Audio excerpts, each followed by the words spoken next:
ఈ కంట్రీస్ ఏంటి అంటే జర్మనీ, స్వీడన్, పోర్చుగల్, మీలో ఎంతమందికి జాబ్ సీకర్ వీసా అనేది ఒకటి ఉందని తెలుసు?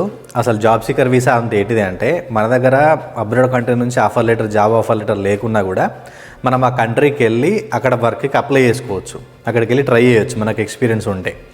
సో ఈ కంట్రీస్ ఏంటి అంటే Germany, Sweden, Portugal, UAE, Austria, ఈ 5 కంట్రీస్ జాబ్ సీకర్ వీసా ఇస్తున్నాయి.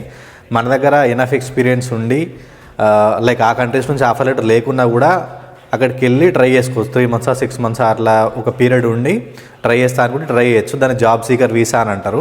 ఎవరికన్నా మంచి ఎక్స్పీరియన్స్ ఉండి మీరు ఒకవేళ అబ్రాడ్ ట్రై చేస్తుంటే ఒకసారి ఈ జాబ్ సీకర్ వీసా కూడా ట్రై చేయండి.